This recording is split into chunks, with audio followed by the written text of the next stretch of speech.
Record 1. Hello, Luden's video blog is on air. Today I want to share some thoughts that I've got while I was playing Expedition Search 3.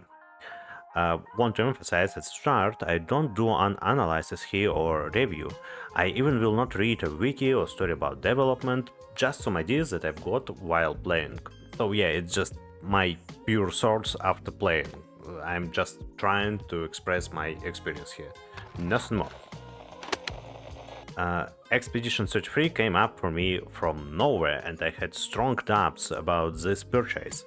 Not my favorite genre of JRPG, not my favorite art style or atmosphere, but I watched some reviews, some streams, and I was assured that this game was worth a try, firstly through the intriguing story and music, and the fact that this game hadn't been killed by the Oblivion remaster release also gave some points to it. Again, this is not a review. I believe that you all already know what Clair Obscur is in general, or at least you know what a JRPG is. So, firstly, I want to share exactly my dating story with its gameplay, because there is something to say except rave reviews. But don't be worried, I will do my part about them as well. I think the last time I played an actual Japan style RPG was 15-20 years ago. It was some game after the Shaman King anime series that we all were fans back then. For some reason we have never seen Dragon Ball, it just never appeared on our TV. And this game was rubbish. Even younger me, who was ready to lose his time at most extravagant activities, gave it up when met the huge green wall. Fights on sticks with my friends were much more interesting deeds. With this legitimate luggage of knowledge about the genre, I, with Descent Warriors, started the game. And actually my doubts about the gameplay were justified. At the start I perceived the fight system as barely bearable. I bet developers simplified their lives by adding the parry and dodge opportunities. It's an interesting adjustment to the fight system that not only keeps you awake, but also lets you have bigger windows in balancing the character's stats numbers. You don't need to make polished turn-based battles if a player can rely on their parry skill. At the start I even tried to understand all mechanics, managing some builds depending on characters' special skills and their stats, weapon and spells. But for me it looks like if you parry and dodge enemy attacks well, you can do whatever you want with character stats, at least while you stick to the main storyline. At the same time, if you do not parry perfectly each time, there are no many chances to survive independently on how good your builds are. Thus, I lost my interest in the character leveling, and when I got the fourth character Mael, I didn't even bother to learn her special mechanic with Twilight. And because I'm troubled with parry in general, I'm not a usual player at games where this is an important technique, I dropped the difficulty at easy level at some point. So yes, I believe that there is a problem in a fight system. When you see the skills tree and stats and perks that actually can add a lot to your gameplay, you are starting to think about builds.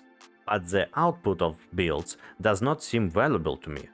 If your parry is good, then the good build can save you 1 or 2 rounds in a battle.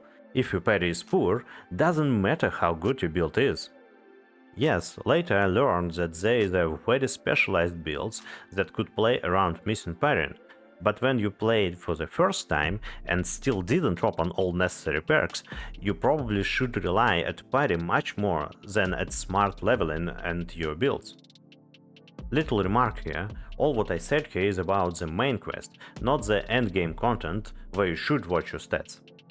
At the same time, there were a couple of moments when I got satisfaction through the gameplay and exactly thanks to the parry system. Those were moments when I smacked to endgame content before I finished the second act.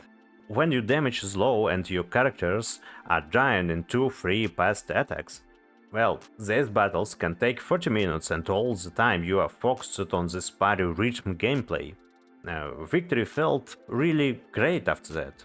On the other hand, I never would looking for an encounter like this for a purpose. And just to finish my experience with the gameplay. In the second act, somewhere in the middle of the game, I accidentally got to the endgame location despite being assured that this is a side quest in the main story. I thought, oh nice, probably my characters have finally stopped working and I have to rebuild them. I tried to do it by myself, but there were so many changes since I read tutorials for the last time, so I went to watch some guides. As a result, I farmed some endgame locations before I knew that this was the wrong way and got overpowered there. Also, I opened the Luna spells Elemental Trick and Elemental Genesis, with maxing her critical chance. Well, you can find on YouTube what Luna can do in this build. I just have to say that no the Paintress, no Renoir never troubled me. And actually, I like it. I like the feeling of destroying the final boss in 2 good strikes with enormous numbers flying out of their bodies. So yeah, I got my pleasure from the gameplay. Not too much, not always how it was planned by developers, but it was decent. Where I've got to enjoy unconditionally the plot and the game quality. I will try to do it with no spoilers. The plot is scrutinizing the creation process. I think it has a strong connection to game dev itself, and it's also about addiction problems. I can't say that the plot blew up my mind. All these topics were interesting to me when I was younger and I watched and read enough things about them. But I have been wondering how close the core idea and problematic in the game to the movies that inspired me when I was in school. This movie, or better to say a theatrical play, was a Soviet film from 1978, An Ordinary Miracle. I actually wanted to become a writer after this one, and the desire to create my own worlds I got from it. So if you aren't scared by the old-fashioned picture and you want to get more about relationships between a creator and their creations, I can recommend this movie. I've checked, it is on YouTube and even with English subtitles. And the last thing that I want to mention is why the game gained its popularity. The quality of the game is outstanding. I mean, this game doesn't suggest anything completely new for the industry, but the attention to details is tremendously huge. More than 150 music tracks in the OST, for every location, for many situations. If we speak about the UI, everything has its own animation, sound and optimized to use. If we speak about character spells, same, the amount of small details that they created and fitted in the game, that is something that blew my mind in reality. Every part of it looks organic and natural, as something that should be in any game. Claire Obscure team definitely knows how big scopes they can finish close to unreachable ideality. Well, I can't be sure that they knew it, just make my guess here. I believe that exactly this attention to details in aesthetic, sound design, UI, animations, direction, etc. made the game popular. Not because we all wanted to play JRPG, and even not because of the great story or cutscenes.